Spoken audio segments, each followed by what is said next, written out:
Secretary Turner, thanks for joining us today. Yes, sir. So we're here at the 100-day mark. You run HUD. What changes have happened or are happening in the first 100 days that make a difference in how we're dealing with housing and urban development? Well, Sean, thank you. It's so good to be with you. You know, at HUD, the first thing I would say is that we've returned to having a mission-minded focus. And the reason why I say that, because in the past several years, in the past administration, HUD lost focus of its mission. And so now myself and our team, we're very deliberate and detailed about staying focused on the mission and keeping the main thing the main thing. In particular, as you alluded to, we have a housing affordability crisis in our country. We have a homelessness crisis, disaster recovery. And so we've been working hard on tearing down burdensome regulations that make it harder for home builders to build, that make it harder for localities to have flexibility as it pertains to zoning. So you think about it like California, right? I mean, I know Rick Grinnell's talked about some of that challenges that people. How involved are you guys in in an area like California that had a huge disaster go through and people want to rebuild? What's the role of like a HUD there? Excellent. So regulations have been crippling our nation. Disaster recovery, housing affordability, development, the affirmatively further and fair housing rule. Let's just take that one. That was like a regional zone, and where Washington was telling localities how to zone their neighborhoods. And you know as well as I do that every neighborhood is unique. When you talk about disaster recovery, like the Palisades in Altadena in California, like the hurricanes that hit Asheville, North Carolina, because it's so burdensome, because regulations are so heavy, people can't even go in to rebuild their homes in the Palisades and restore their families and rebuild their businesses. And so for myself, I have been encouraging localities to ease regulatory environments from home affordability, from housing to development, and even disaster recovery, because these families want to get back into their homes and rebuild their lives. So as we sit and mark 100 days, what do you say when the president says, all right, Scott, what have you got for me? And he did that at that cabinet meeting the other day. What is it on your top 5 list? Well, first, Mr. President, we're making housing affordability better, according to the president's EO, to make living more affordable, to bring the housing costs down, tearing down regulations, building public-private partnerships, allowing flexibility to go back to the localities, giving locally elected mayors, economic development to have the ability to shape and to zone and to build their neighborhoods. And then I would say, you know what, we took down the equal access rule.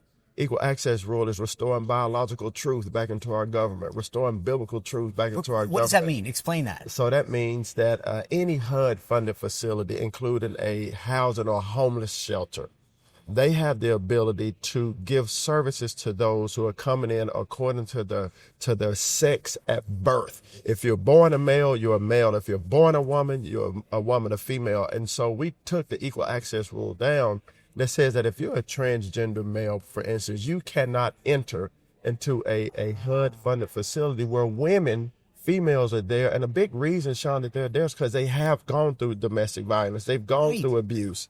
And so, you don't even, honest to God, until you said that, I'm thinking, why is this an issue in housing? Like, yes, you know, if I buy a house or she buys a house or they buy it, who cares, right? But you just, I would have never even thought of that had you not brought it up. Yeah, you're talking about just HUD-funded facilities, including women's shelters, where transgender males were entering into those shelters and abusing women. Well, we want to protect the women of this country.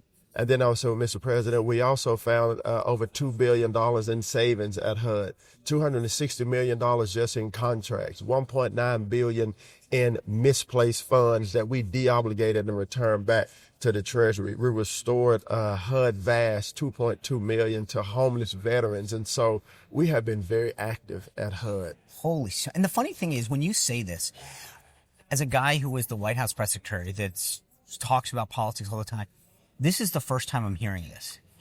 I just wonder how, and these are big wins for not just you, but for the country and for Trump. And I'm thinking to myself, why, when you guys pitch this, do the reporters just say, yeah, that's boring, or I don't care, but to me, those are the way you're describing how the transgender stuff. I think about if you're a women's organization or a women's group, you should care about protecting women the way that you're articulating. And I just don't hear about it. Yeah, we're unashamed. We're unashamed that, according to biological truth, according to biblical truth, male and female are different. And in these HUD-funded facilities, our females will be protected. Let's talk about illegal immigration. Yeah. We, at HUD, we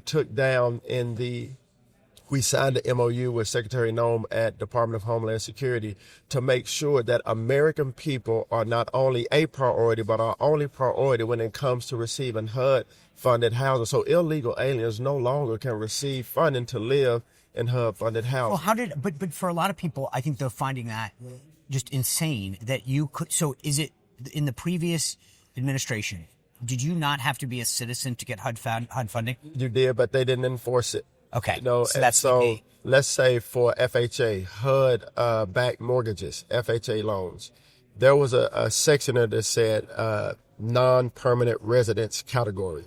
And so we took this down so the illegal aliens could no longer receive FHA-backed mortgages. Taxpayer dollars in America go and are supposed to go to American citizens. And so we are making sure that along with the president and Secretary Nome, they're doing a great job in securing the border and closing the border. 96% decrease, but the resources that we still have at HUD, we want to protect those resources and make sure that they're going to American people and American only. When you're sitting down talking to the president about HUD issues, in the back of my mind, I've walked his properties with him.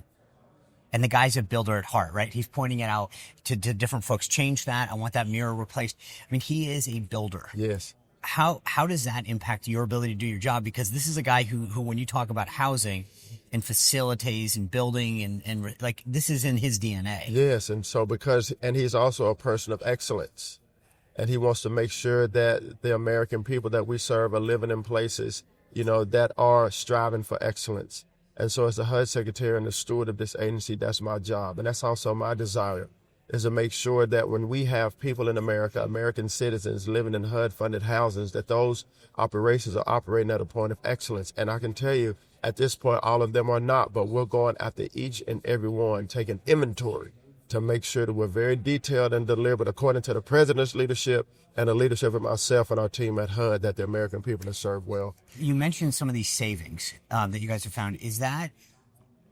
How much of that is Elon Musk and the Doge team going in, and how much is that of Secretary Turner telling his staff, go find this? Well, it's both. We have from day one, we set up a Doge task force at HUD. And so every Doge member, they're a part of our HUD team. They're a part of our HUD family. And I said, listen, we're going to all move in one sound, one voice.